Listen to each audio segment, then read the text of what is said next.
നമസ്കാരം. പ്രൈം ഡിബേറ്റിലേക്ക് സ്വാഗതം.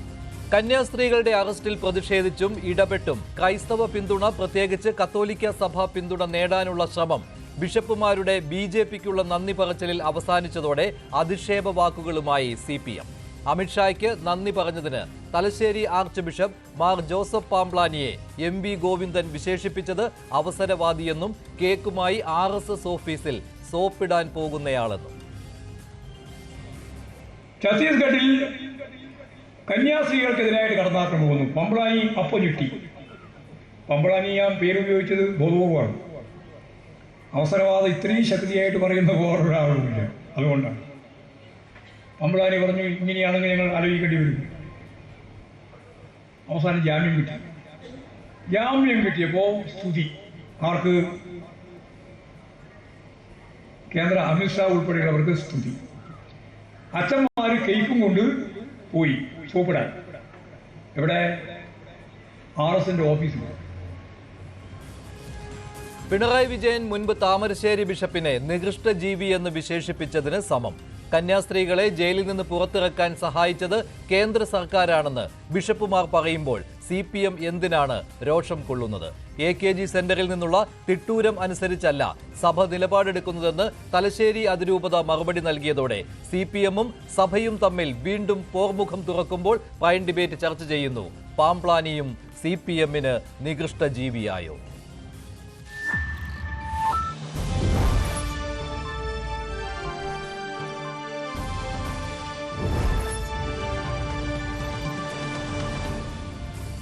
പ്രൈം ഡിബേറ്റിൽ കത്തോലിക്ക കോൺഗ്രസിന്റെ ഗ്ലോബൽ ഡയറക്ടർ ഫാദർ ഫിലിപ്പ് കവിയിൽ, BJP നേതാവ് ശ്രീ സുമിത് ജോർജ്, CPM സഹയാത്രികൻ ശ്രീ റെജി ലൂക്കോസ്, രാഷ്ട്രീയ നിരീക്ഷകൻ ശ്രീ MS വേണുഗോപാൽ എന്നിവരാണ് പങ്കെടുക്കുന്നത്. ആദ്യം ഫാദർ ഫിലിപ്പ് കവിയിൽ. MV ഗോവിന്ദൻ പറഞ്ഞത് കൃത്യമായിരുന്നു. അതിലെ ഓരോ വേർഡിംഗ് എടുത്തു നോക്കിക്കഴിഞ്ഞാൽ അത് പാംപ്ലാനിയെ ഉദ്ദേശിച്ച് തന്നെയാണ് പറഞ്ഞിട്ടുള്ളത്. അത് സഭയുടെ ഇരട്ട നിലപാട്. അത് പാംപ്ലാനിയുടെ പേരെടുത്താണ് പറഞ്ഞതെങ്കിലും മറ്റ് ബിഷപ്പുമാർക്കും അത് ബാധകമാണ്. അതായത് കന്യാസ്ത്രീകൾ ജയിലിലടയ്ക്കപ്പെട്ടപ്പോൾ അവിടെ BJPയെ കുറ്റം പറഞ്ഞു, കേന്ദ്ര സർക്കാരിനെ കുറ്റം പറഞ്ഞു. പക്ഷേ അവർ മോചിതരായപ്പോൾ BJPക്ക് നന്ദി പറയുന്നു, കേന്ദ്ര ആഭ്യന്തരമന്ത്രി അമിത്ഷായ്ക്ക് നന്ദി പറയുന്നു. അവിടെ അവസരവാദം എന്നുള്ള പ്രയോഗം MV ഗോവിന്ദൻ ചേർക്കുന്നു. അതോടൊപ്പം തന്നെ പഴയ രീതികൾ, കേക്കുമായിട്ട് BJP നേതാക്കൾ അരമനകളിലേക്ക് വരുന്നു. തിരിച്ച് അത് ഞാൻ കണ്ടില്ലായിരുന്നു കേട്ടോ. ഇപ്പോൾ ഈ കേക്കുമായിട്ട് RSSന്റെ ഓഫീസിലേക്ക് ബിഷപ്പ് പാംപ്ലാനി പോയോ എന്ന് എനിക്കറിയില്ല. പക്ഷേ MV ഗോവിന്ദൻ പറയുന്നത് അങ്ങനെയാണ് അല്ലേ? ശരി ഫാദർ, മറുപടി.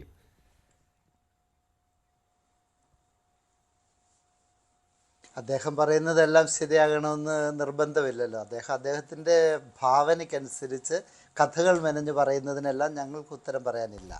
പിന്നെ ഞങ്ങളുടെ ഒരു പൊതു നിലപാട് എല്ലാവരും, സമൂഹത്തിലുള്ള എല്ലാവരെയും ബഹുമാനിക്കുക, എല്ലാവരോടും മാന്യമായിട്ട് ഇടപെടുക. ഒരാളൊരു കാര്യത്തിന് ഞങ്ങളെ സഹായിച്ചെന്ന് തോന്നിയാൽ ആളുടെ നന്ദി പറയുക. അതൊക്കെ ഒരു ഒരു സംസ്കാരമുള്ള നാട്ടു നടപ്പായിട്ടുള്ളൊരു കാര്യമാണ്. അതിനിത്ര അസ്വസ്ഥതപ്പെടുന്ന കാര്യമുണ്ടെന്ന് എനിക്ക് തോന്നുന്നില്ല. എല്ലാവരും ഞങ്ങളെ മാത്രം ശ്രദ്ധിച്ചാൽ മതി. ഞങ്ങൾ കൊടുക്കുന്ന കേക്കിന് മാത്രമേ മധുരമുള്ളൂ, മറ്റുള്ള കേക്കുകളൊക്കെ വിഷമുള്ളതാണ് എന്നൊക്കെ പറയുന്നത് എല്ലാവരും അംഗീകരിക്കണമെന്ന് നിർബന്ധമില്ല. അതുമാത്രവുമല്ല, ഈ ശ്രീ MV ഗോവിന്ദൻ മാസ്റ്ററുടെ പ്രസ്താവന അദ്ദേഹം അത് കരുതിക്കൂട്ടി പറഞ്ഞാണെന്ന് ഞാൻ കരുതുന്നില്ല. അദ്ദേഹം ഒരു ആവേശത്തിൽ ഒരു വായ്ത്താരിക്ക് പോലെ പറഞ്ഞതായിരിക്കാനാണ് സാധ്യത.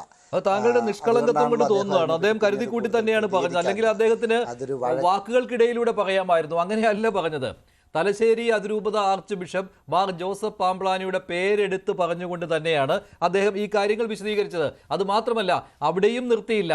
ഇതെല്ലാം കഴിഞ്ഞ് കേക്കുമായിട്ട് RSS ഓഫീസിലേക്ക് പോയതിന് ശേഷം അതാ വരുന്നു വാർത്ത, ഒഡീഷയിൽ ആക്രമണമുണ്ടാകുന്നു. അപ്പോൾ ആ സമയത്ത് വീണ്ടും നിലപാട് മാറ്റുന്നു. അതാണ് ഈ അവസരവാദം എന്നതുകൊണ്ട് MV ഗോവിന്ദൻ ഉദ്ദേശിക്കുന്നത്. അതുമാത്രമല്ലല്ലോ, DYFIയുടെ സംസ്ഥാന സെക്രട്ടറി പറഞ്ഞത് ഇതിനേക്കാൾ കട്ടിയുള്ള വാക്കുകളാണ്. അതുകൂടി ഒന്ന് കേൾക്കാം. സനോജ് പറഞ്ഞത്, ആ വാക്കുകൾ കൂടി ഒന്ന് കേട്ടതിന് ശേഷം ചർച്ചയിലേക്ക് വരാം. നിയോമുളർ ഹിറ്റ്ലറുടെ ആദ്യകാല ചെയ്തികളെ ന്യായീകരിച്ച ആളാണ്. പക്ഷേ ഒരു ഘട്ടം കഴിഞ്ഞപ്പോൾ നിയോമുളറെ തന്നെ പിടിച്ച് ജയിലിലിട്ടു. ഏതാണ്ട് 5 വർഷത്തിൽ കൂടുതൽ ആ നിയോമുളർ എന്ന് പറയുന്ന പാസ്റ്റർക്ക് ജയിലിൽ കിടക്കേണ്ടി വന്നു. ജയിലിൽ കിടന്നപ്പോഴാണ് നിയോമുളർക്ക് ബോധോദയം ഉണ്ടായത്. അതുവരെ ആര് നല്ലതായിരുന്നു? ഹിറ്റ്ലർ നല്ലവനായിരുന്നു. ഏതാണ്ട് പാംപ്ലാനി പിതാവെല്ലാം നിയോമുളറുടെ അവസ്ഥയിലേക്ക് വരും എന്ന കാര്യത്തിൽ തർക്കമില്ല. ചില പിതാക്കന്മാർ ഇപ്പോ RSSന് കൊള്ളുത്തുണർത്തുകയാണ്. കേക്കുമായിട്ട് RSSന്റെ ശാഖയിലേക്ക് കടന്നു വരുന്ന ആളുകൾ, കേക്കുമായിട്ട് തിരിച്ച് അങ്ങോട്ട് പള്ളിയുടെ അരമനയിലേക്ക് കടന്നു പോകുന്ന ആളുകൾ പരസ്പരം പരവതാനി വിരിക്കുന്നു, പരസ്പരം ആശ്ലേഷിക്കുന്നു. ആരെയാ ഇവർ പൊട്ടന്മാരാക്കുന്നത്? കുറച്ചുകൂടി കടത്തിയുള്ള പ്രയോഗമാണ് ഡിവൈഎഫ്ഐ സംസ്ഥാന സെക്രട്ടറിയുടേത്, ശ്രീ ഫാദർ ഫിലിപ്പ് കവിയിൽ. അതായത് ഇപ്പോൾ തൃശ്ശൂരിൽ ജയിപ്പിച്ചത് കത്തോലിക്ക സഭയാണ്, BJPയെ, സുരേഷ് ഗോപിയെ എന്നൊക്കെയാണല്ലോ വരുന്നത്. അപ്പോൾ ഈ ഒറ്റ സംഭവം കൊണ്ട്, ഛത്തീസ്ഗഡിലെ ഈ സംഭവം കൊണ്ടും പഠിച്ചിട്ടില്ല ബിഷപ്പുമാർ. ഇതാണ് പറയുവാൻ ഉദ്ദേശിക്കുന്നത് CPM.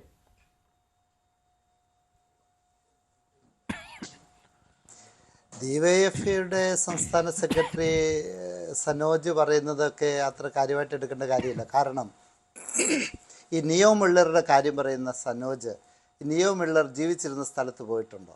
അല്ലെങ്കിൽ ഹിറ്റ്ലറിനെ പറ്റി അദ്ദേഹത്തിന് എന്തുമാത്രം ആധികാരികമായിട്ടുള്ള അറിവുണ്ട്?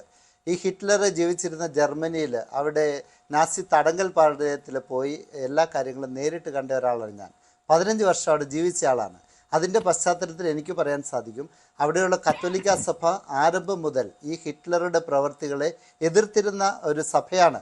അതൊന്നും മനസ്സിലാക്കാതെ ഒരു നിയോ മിള്ളറുടെ പേര് പറഞ്ഞ് ഇവിടെയുള്ള എല്ലാവരെയും അങ്ങോട്ട് വിഡ്ഢികളാക്കാമെന്ന് വിചാരിച്ചാൽ അതൊക്കെ അദ്ദേഹത്തിൻ്റെ പാപ്പരത്വം എന്ന് പറഞ്ഞാൽ മതി. അതുമാത്രമല്ല, ഈ ഡിവൈഎഫ്ഐയുടെ സംസ്ഥാന സെക്രട്ടറി എന്ന് ഞങ്ങൾ അത്ര കാര്യമായിട്ട് പരിഗണിക്കുന്നില്ല ഈ വിഷയത്തിൽ. അതുകൊണ്ടാണല്ലോ അദ്ദേഹത്തിൻ്റെ പ്രസ്താവനയൊന്നും ഞങ്ങൾ വിലക്കെടുക്കാഞ്ഞത്, അത്ര ഗൗരവമായിട്ട് പരിഗണിക്കുന്നത്. ഗോവിന്ദൻ മാഷ് പറഞ്ഞതിനെ പറ്റിയാണ് നമുക്ക് പറയാനുള്ളത്.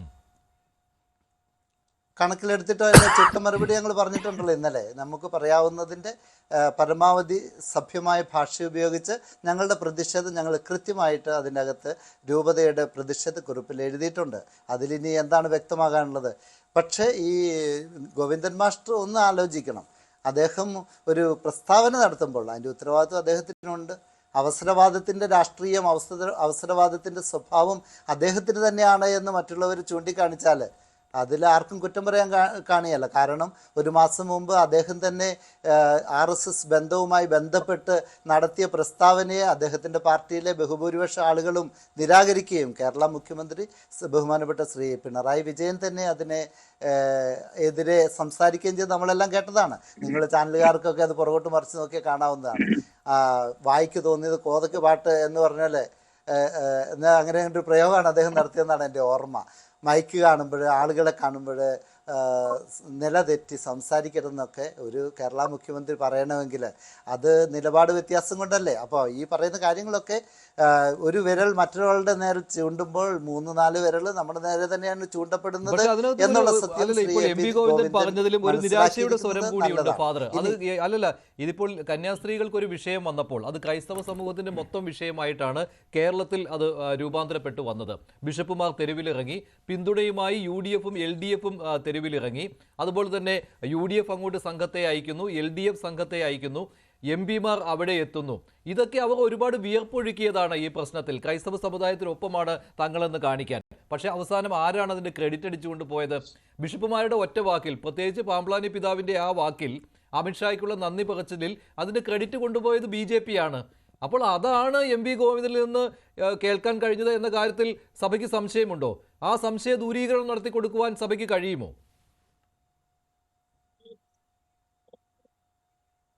ഗോവിന്ദൻ മാഷ് ഒരു കാര്യം കൂടെ മനസ്സിലാക്കണം. പാമ്പ്ലാനി പിതാവ് പറഞ്ഞ എല്ലാ വാക്കുകളും അദ്ദേഹം കേൾക്കേണ്ടതാണ്. മാർക്സിസ്റ്റുകാരനായ ബഹുമാനപ്പെട്ട MP, നമ്മുടെ അദ്ദേഹത്തിൻ്റെ പേരെന്താണ്, നമ്മുടെ ജോൺ ബ്രിട്ടാസ് സാറ്, അദ്ദേഹത്തിൻ്റെ ഇടപെടലുകളെ വളരെയധികം ശ്ലാഘിച്ച് അദ്ദേഹത്തിന് നന്ദി പറഞ്ഞിട്ടുണ്ട്. അതുപോലെ മറ്റുള്ളവരുടെയും മറ്റ് രാഷ്ട്രീയ പാർട്ടികളുടെ, കോൺഗ്രസിൻ്റെ സമ്മന്നതരായ നേതാക്കന്മാർക്ക് നന്ദി പറഞ്ഞിട്ടുണ്ട്. ശ്രീ KC വേണുഗോപാൽ, സണ്ണി ജോസഫ് സാറ്, അതുപോലെ നമ്മുടെ റോജി M. ജോൺ സാറ്, അതുപോലെ സജീവ് സാറ്, അവരുടെ എല്ലാം, അത് മറ്റുള്ളവരൊക്കെ. ഇത് കന്യാസ്ത്രീകളുടെ ഒരു വിഷയം മാത്രമായിട്ടല്ല ഈ പൊതുസമൂഹം ഏറ്റെടുത്ത്. ഇത് ന്യൂനപക്ഷങ്ങളുടെ സംരക്ഷണം എന്ന നിലയിൽ കൂടിയാണ് ഇത് ഏറ്റെടുത്തിരിക്കുന്നത്. ഇന്ത്യ മഹാരാജ്യത്തിൽ ഭരണഘടന അനുശാസിക്കുന്ന ന്യൂനപക്ഷ അവകാശങ്ങൾ സംരക്ഷിക്കപ്പെടണം. അതിനെതിരെ ബജറംഗ് ദൾ പോലുള്ള തീവ്രവാദ ഗ്രൂപ്പുകൾ നിലപാടെടുത്തപ്പോൾ അതിനെതിരെ പൊതുസമൂഹം ഉണർന്നു. അതിൻ്റെ അകത്ത് എല്ലാവരും പങ്കെടുത്തു.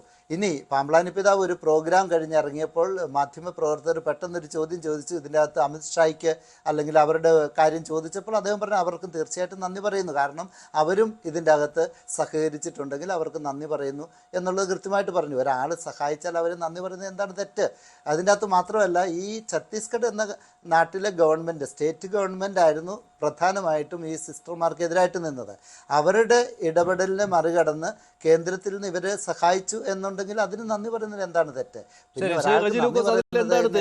ഇത് പാമ്പ്ളാനി പിതാവ് പറഞ്ഞത് മുഴുവനായിട്ട് എം വി ഗോവിന്ദൻ കേട്ടില്ലേ? അദ്ദേഹം എന്താണ് ഒരു സെന്റൻസ് മാത്രമേ, ഒരു വാചകം മാത്രമേ കേട്ടുള്ളൂ. എന്നിട്ട് അത് പറഞ്ഞുകൊണ്ട് മാർ ജോസഫ് പാമ്പ്ളാനിക്കെതിരെ ഇങ്ങനെ അധിക്ഷേപ പരാമർശം നടത്തുന്നു. അതെങ്ങനെയാണത്? അവിടെ ജോൺ ബ്രിട്ടാസ് അടക്കമുള്ള എം പിമാർക്കും അദ്ദേഹം നന്ദി പറഞ്ഞിരുന്നു, UDFന്റെ സംഘത്തിന് അദ്ദേഹം നന്ദി പറഞ്ഞിരുന്നു. അപ്പോൾ അവിടെ എം വി ഗോവിന്ദൻ കേട്ടത് ആകെ ഈ അമിത്ഷായ്ക്ക് നന്ദി പറയുന്നത് മാത്രമാണ്. അല്ല, എം വി ഗോവിന്ദൻ മാഷ് സഭയെ അധിക്ഷേപിച്ച പാമ്പ്ളാനി പിതാവിനെ അധിക്ഷേപിച്ചൊരു വാക്ക് പറഞ്ഞിട്ടില്ല. പാമ്പ്ളാനി പിതാവ് കേരളത്തിലെ ഒരു ബിഷപ്പും പറയാത്ത രീതിയിൽ BJP RSSനെയും പാവപ്പെട്ട കന്യാസ്ത്രീകളെ ജയിലിലിട്ട് 9 ദിവസം ജയിലിലിട്ട് ക്രൂരമായി പീഡിപ്പിച്ച് 53 ക്രിമിനലുകൾക്കൊപ്പം പാർപ്പിച്ച് അറസ്റ്റ് ചെയ്താരാ? ഇതേ BJP സർക്കാർ. അറസ്റ്റിനെ ന്യായീകരിച്ചുകൊണ്ടുവന്നാരാ? ഇതേ BJP സർക്കാർ ഭരിക്കുന്ന ഛത്തീസ്ഗഡിലെ മുഖ്യമന്ത്രി. അവിടെ ഈ നാടും ഈ രാജ്യവും ഒന്നടങ്കം വിമർശിച്ച ആരെയാ? ഈ അറസ്റ്റ് ചെയ്തവരാ. എന്തെങ്കിലും കുറ്റമുണ്ടോ? ഒരു കുറ്റവുമില്ല. ഈ മതമാറ്റ നിരോധന നിയമം കൊണ്ടുവന്നാരെന്നറിയാം. 1967 കോൺഗ്രസ് സർക്കാർ ഭരിക്കുമ്പോഴാണ് ഇന്ത്യയിലെ 9 സംസ്ഥാനങ്ങളിൽ ഈ നിയമം കൊണ്ടുവരുന്നത്. പിന്നീട് കർണാടക ഉൾപ്പെടെയുള്ള സംസ്ഥാനങ്ങൾ അത് ഏറ്റുപിടിച്ചു. ഈ ഇന്ത്യൻ ഭരണഘടനയ്ക്ക് വിരുദ്ധമാണ് ആ നിയമം. കാരണം ഇന്ത്യൻ ഭരണഘടന ഏത് മതത്തിൽ വിശ്വസിക്കാൻ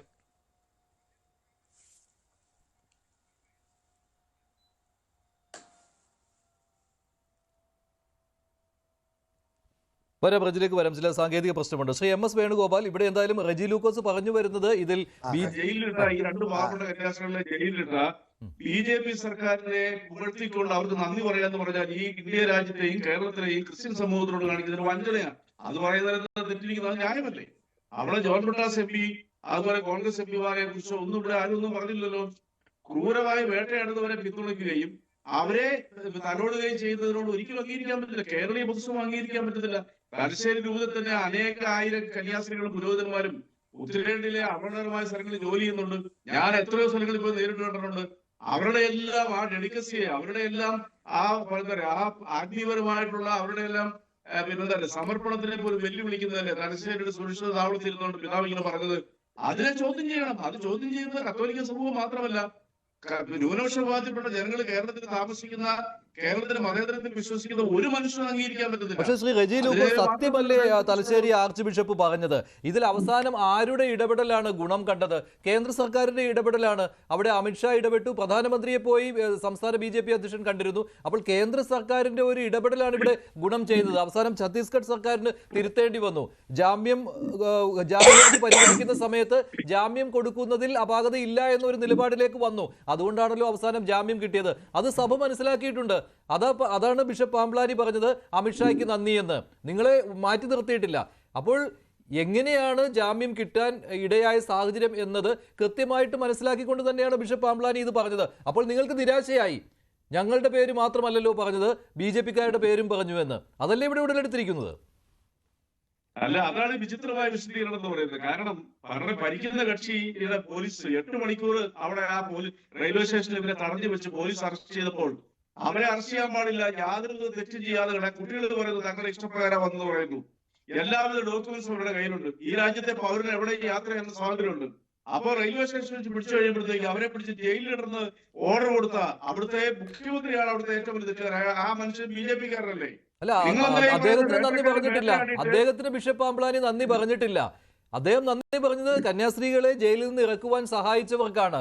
അതിലൊരു ക്രെഡിറ്റ് BJPക്കും കൊടുത്തു, കേന്ദ്ര സർക്കാരിന് കൊടുത്തു.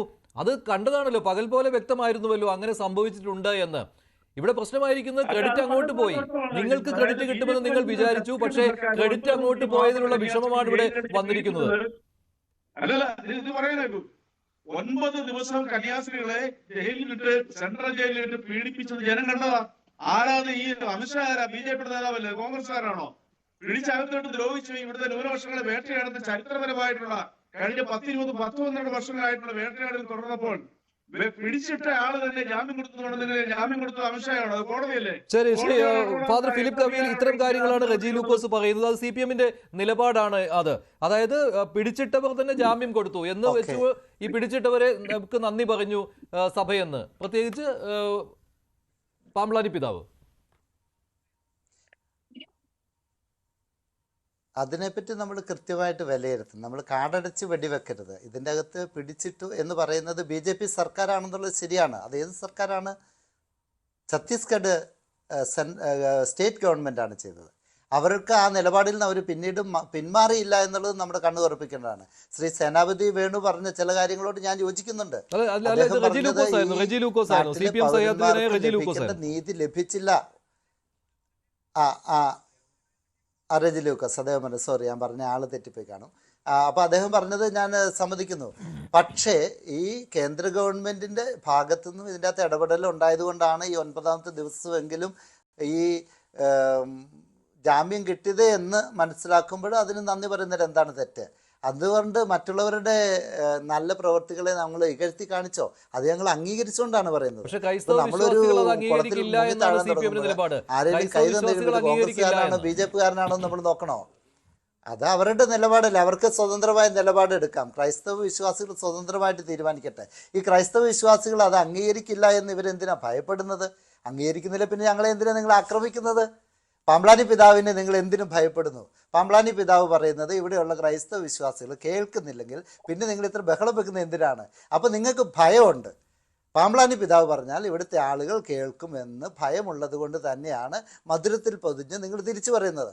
അങ്ങനെ പേടിയില്ലെങ്കിൽ തുറന്നു പറയുന്നത്. അങ്ങനെയാണെങ്കിൽ ഒരു കാര്യം കൂടിയുണ്ട് ഫാദർ.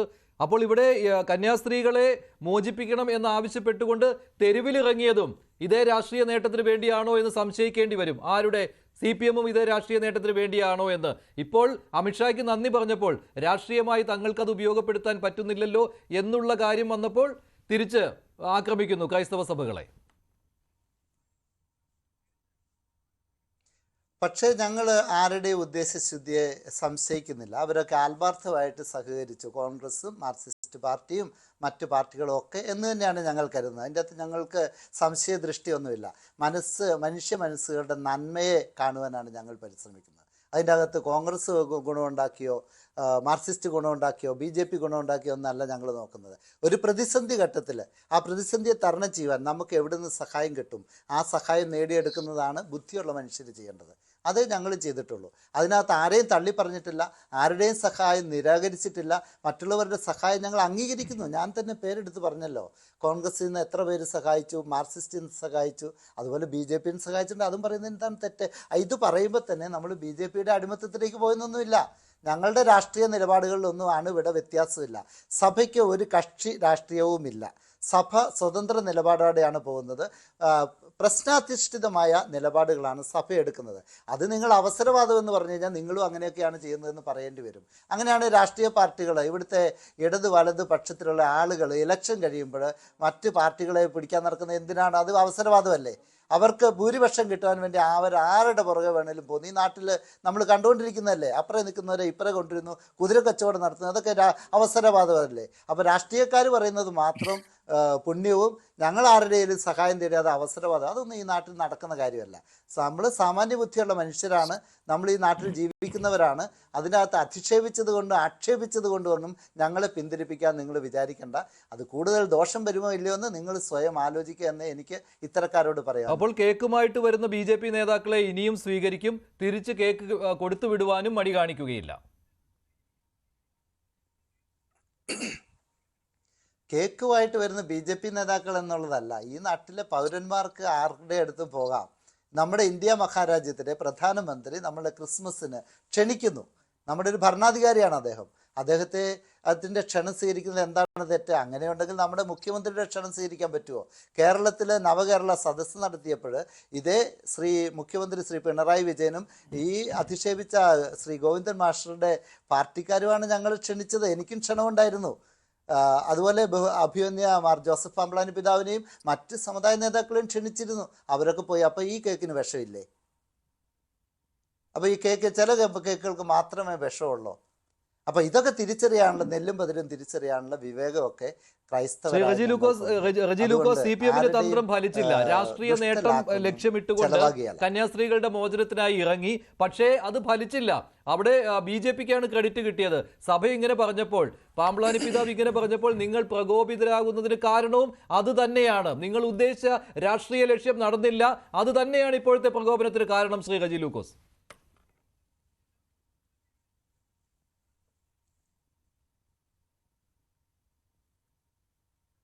റജി കേൾക്കുന്നുണ്ടോ? റജി, ഒന്നുകൂടി ചോദിച്ചേ.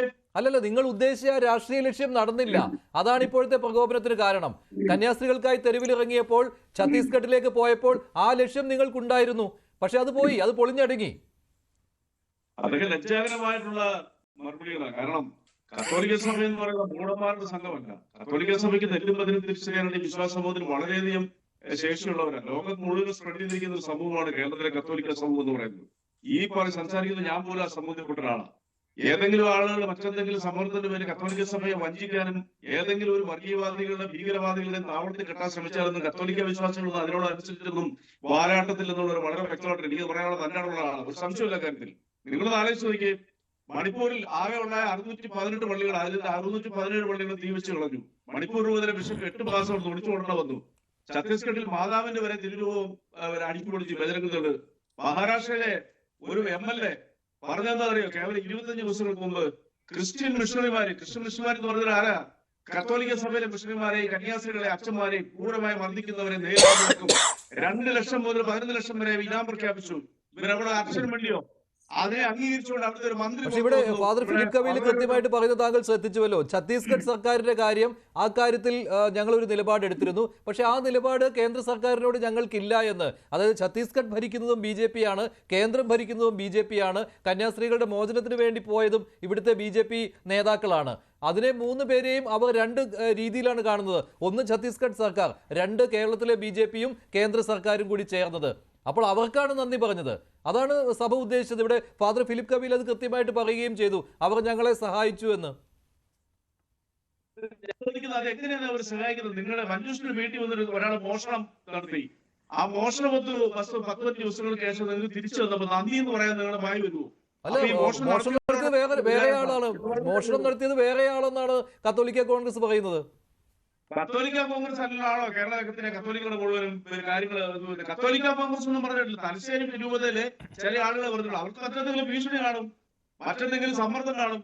അതുകൊണ്ട് കേരളത്തിലെ കത്തോലിക്ക വിശ്വാസികളെല്ലാം ഈ കൊടും ക്രൂരത ചെയ്തവരോട് നന്ദി പറയൂ. ഇവർ നന്ദി പറയേണ്ട ആരോടാ? യേശു ക്രിസ്തു എന്നും പറഞ്ഞൊരു മനുഷ്യരുണ്ട്. ആ ബൈബിളൊന്ന് വായിച്ചു നോക്കിയേ. അത് വായിച്ചിട്ടുള്ളത് കാര്യം പറയാനായിട്ട്. അതായത് CPM-നെ കാണിച്ചു തരാൻ നിങ്ങൾ കണ്ടോണ്ടിരിക്കുക എന്നൊക്കെ പറഞ്ഞ് അച്ഛൻ പറഞ്ഞു. അങ്ങനെയൊന്നും ഭീഷണിപ്പെടുന്നില്ല അച്ഛാ. കത്തോലിക്ക സമൂഹം എന്ന് പറയുന്ന സമൂഹത്തിനോട് CPM എന്നും കാണിച്ചിരിക്കുന്ന, അതും ഇവിടുത്തെ ന്യൂനപക്ഷങ്ങളോട് മുഴുവൻ കാണിക്കുന്നതും ഒറ്റ വാക്കിൽ ഞാൻ മറുപടി പറയാം. അത്രേ ഉള്ളൂ. കത്തോലിക്ക സഭയുടെ ഔദ്യോഗിക വക്താവ് ഈ വിഷയം വന്നപ്പോൾ ചാനലുകളിലൂടെയും പത്രസമ്മേളനത്തോട് പറഞ്ഞെന്താ? വൈദികർക്ക്, കന്യാസ്ത്രീകൾക്ക് സഭാവസ്ത്രം അണിഞ്ഞ് ഇപ്പൊ പുറത്തിറങ്ങാൻ സ്വാതന്ത്ര്യമുള്ളത് കേരളത്തിൽ മാത്രമേ ഉള്ളൂ, വേറെ എങ്ങുമില്ല എന്ന് പറഞ്ഞു. അത് വസ്തുതയല്ലേ? കേരളം ഇങ്ങനെ നിലനിൽക്കുന്നുണ്ടല്ലേ? 2 വർഷം നിലനിൽക്കുന്നുണ്ടല്ലേ? ഇവിടുത്തെ ന്യൂനപക്ഷങ്ങൾ വേട്ടയാടപ്പെടാത്തത്? ആരാച്ചാരുടെ വേഷം കെട്ടി കത്തി പുറകിൽ വെച്ചുകൊണ്ട് കേക്കുമായിട്ട് അരമനകൾ കയറുമ്പോൾ കത്തോലിക്ക സഭയുടെ മെത്രാന്മാർ മാന്യമായ രീതിയിൽ അവരെ സ്വീകരിച്ചു. അതും സംസ്കാര. പക്ഷെ അവർ കത്തി കുത്തി കയറ്റുമ്പോൾ നിങ്ങൾക്ക് നന്ദി എന്ന് പറഞ്ഞാൽ ഏത് കത്തോലിക്കൻ അതിനെ അംഗീകരിക്കും? ശരി, ഫാദർ ഫിലിപ്പ് കവീൽ കത്തോലിക്കനായ റെജി ലൂക്കോസ് തന്നെയാണ് ഇത് ചോദിക്കുന്നത്. വിശ്വാസികൾ അംഗീകരിക്കില്ല എന്നാണ് ഫാദർ. ഓക്കെ, ഇത് ഈ CPM പ്രതിനിധിയോട് എനിക്ക് ചോദിക്കാനുള്ളത്, സന്യാസ വസ്ത്രം ധരിച്ച് അതിൽ നടക്കാൻ പറ്റുന്നില്ലാത്ത സ്ഥിതി ഉണ്ടെന്ന് തന്നെയാണ് ഞങ്ങളും പറഞ്ഞത്. അപ്പോൾ അതേ സമയം തന്നെ ഞങ്ങളൊരു ചോദ്യം അദ്ദേഹത്തോട് ചോദിച്ചോട്ടെ. അല്പ നാളുകൾക്ക് മുമ്പിൽ ബഹുമാനപ്പെട്ട സിസ്റ്റർമാരുടെ സന്യാസ വസ്ത്രം തുണി ഉരിഞ്ഞ് കാണിച്ച് കക്കുകളി എന്നൊരു നാടകം ഇവിടെ അരങ്ങേറി. അത് അരങ്ങേറിയതാണ്? ആരാണത് നടത്തിയത്? എന്തായിരുന്നു അതിൻ്റെ പിന്നിലെ ഉദ്ദേശം? അപ്പം ഞങ്ങൾ ഇത് പറഞ്ഞപ്പോൾ നിങ്ങൾക്ക് അത്ര സൂചിച്ചില്ല. അപ്പം ഈ 2 വേട്ടക്കാരനും പിന്നെ എന്നാ പറഞ്ഞത്, വേടനും വേട്ടക്കാരനും വരുമല്ലേ എന്തൊക്കെ പറയല്ലോ. അങ്ങനത്തെ സ്വഭാവമൊന്നും വേണ്ട. ഇവിടെ കേരളത്തിൽ ഞങ്ങളുടെ തുണി ഉരിഞ്ഞ് കാണിക്കാൻ ശ്രമിക്കുകയും ഇരയ്ക്കൊപ്പവും വേട്ടക്കാരനൊപ്പം. അത് തന്നെ ഈ കേരളത്തിൽ ഞങ്ങളുടെ സഹോദരിമാരുടെ തുണി ഉരിഞ്ഞ് മാനം കെടുത്തി കാണിക്കാൻ കക്കുകളി നാടകം നടത്തിയവരല്ലേ നിങ്ങൾ? എന്നിട്ട് നിങ്ങൾ വലിയ പുണ്യം പറയുന്നത് വേശ്യയുടെ ചാരിത്ര പ്രസംഗമായിട്ട് ഇതിന് ഞാൻ കാണുന്നുള്ളൂ. അതിൽ കൂടുതൽ ഒരു നല്ല വാക്ക് പറയാൻ എനിക്ക് ഇല്ലാത്തത് കൊണ്ട്. അതുകൊണ്ട് ഈ വക കച്ചവടമൊന്നും ഞങ്ങളുടെ അടുത്ത് വേണ്ട. പിന്നെ ഞങ്ങൾ പറയുന്നതൊന്നും ആളുകൾ കേൾക്കുന്നില്ല, പിന്നെ നിങ്ങൾ എന്തിനാണ് ഭയപ്പെടുന്നത്? ഞങ്ങൾക്ക് അറിയുന്നത് ആളുകൾ കേൾക്കുന്നില്ലെങ്കിൽ ഞങ്ങളെ അവഗണിക്ക്. ഈ വരുന്ന തെരഞ്ഞെടുപ്പിന് മുമ്പ് ഞങ്ങളെ അവഗണിക്കുന്നു, നിങ്ങൾ പറയുന്നതൊന്നും ആരും കേൾക്കുകയല്ല എന്ന് പറയാൻ ആർജവത്വം ഉണ്ടോ? പറയേ, നമുക്ക് നോക്കാം. പറയൂ ശ്രീ റെജി ലൂക്കോസ്. അങ്ങനെ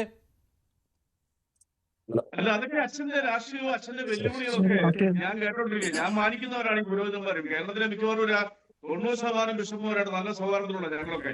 അവരാരും പറയാത്ത ഈ ഭാഷകൾ രാഷ്ട്രീയപരമായിട്ട് നഗ്നമായിട്ടൊക്കെ വെല്ലുവിളിക്കാന്ന് പറഞ്ഞാൽ അച്ഛനെ പോലുള്ളവർ ചിന്തിക്കണം. നിങ്ങളൊക്കെ ഇവിടെ സുരക്ഷിതരായിട്ട് ജീവിക്കുന്നത് നമ്മളെല്ലാരും ഇവിടെ ഇടതുപക്ഷ പ്രസ്ഥാനങ്ങളും മതേതര ഭാവമുള്ള ഒരു ജനസമൂഹമുള്ളതുകൊണ്ട് മാത്രമാണ്. ഉത്തരേന്ത്യയെ പോലെ ഇവിടെയും കയറി ഇറങ്ങി നിരങ്ങാനായിട്ട് ഞങ്ങളുടെ കോട്ടകളെ ഭേദിച്ച് വരാതിരിക്കുന്നത് എന്തുകൊണ്ടാ? അത് കേരളത്തിലെ മതേതര ഭാവമാണ്. അതിനെയൊക്കെ തകർത്തുകൊണ്ട് ആരെങ്കിലും ഭീഷണിപ്പെടുത്തി വല്ല ഇഡിയോ അങ്ങനെയുള്ള സംവിധാനം വന്ന് ഭീഷണിപ്പെടുത്തിയതിന് പേര് നിങ്ങൾ ഇങ്ങനെയൊക്കെ പറയുമ്പോൾ ഇതൊക്കെ കേട്ടാൽ മനസ്സിലാവുന്ന ജനം തലശ്ശേരി രൂപതയുടെ അവിടെ ഉള്ളത്. എനിക്ക് ഒരുപാട് ബന്ധുക്കളുണ്ട് ഈ തലശ്ശേരി മുതൽ. നിങ്ങളുടെ ഈ ഒറ്റ മാത്രമല്ല ലാവ്ലിൻ കാര്യം കൂടെ നിങ്ങൾ പറയണം. നിങ്ങളൊന്നും പറഞ്ഞാലൊന്നും വീടുന്നൊന്നും ഇടതുപക്ഷം. നിങ്ങൾ സ്വരം ഉയർത്തിയിട്ട് കാര്യമില്ല. നിങ്ങള് വെല്ലുവിളിയല്ല, നിങ്ങൾക്ക് എന്ത് വെല്ലുവിളി നടത്താം, അതൊന്നും നടക്കുന്ന കാര്യമല്ല സുഹൃത്തെ. നിങ്ങളുടെ ലാവിനിൽ പ്രശ്നമുള്ളതുകൊണ്ട് നിങ്ങൾ ചില സമയത്ത് മിണ്ടാതിരിക്കുമല്ലോ. എന്നെ കൊണ്ട് കൂടുതൽ പറയിക്കരുത്, അത് നിങ്ങൾക്ക് ബുദ്ധിമുട്ടുണ്ടാകും. ഞാൻ പല കാര്യങ്ങളും തുറന്നു പറയും.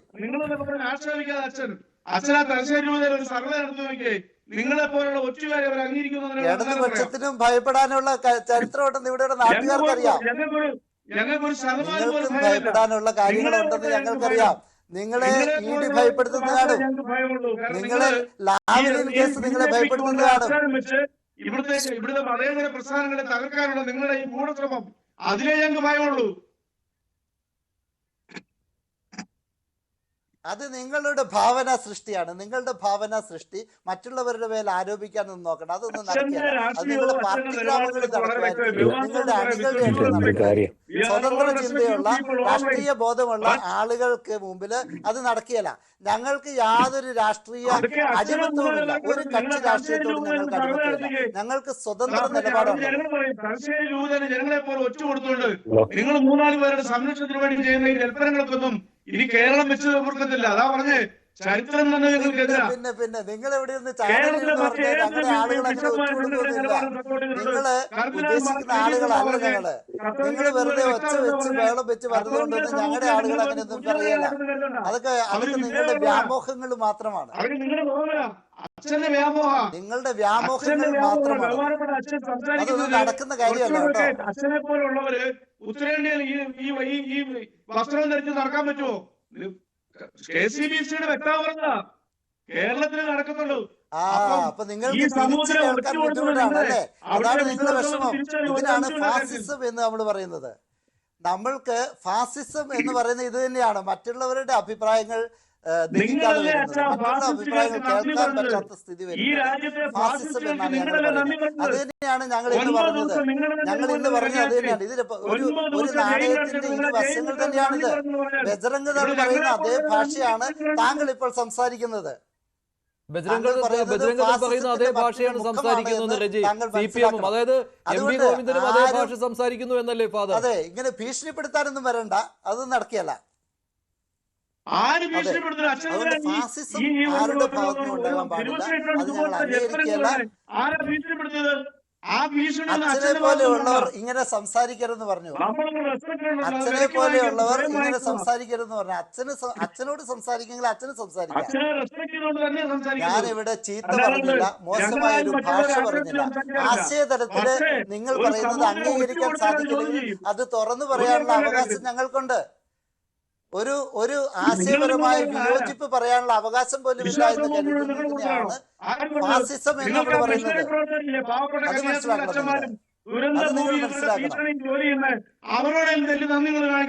നിങ്ങൾ അങ്ങനെ മൊത്തം എല്ലാവരുടെയും കൂടെ ഉത്തരവാദിത്വം അങ്ങ് ഏറ്റെടുക്കണ്ട. അത് ഞങ്ങൾ സമ്മതിക്കുന്നില്ല. നിങ്ങളുടെയും കാപട്യം ഞങ്ങൾ തിരിച്ചറിയുന്നുണ്ട്.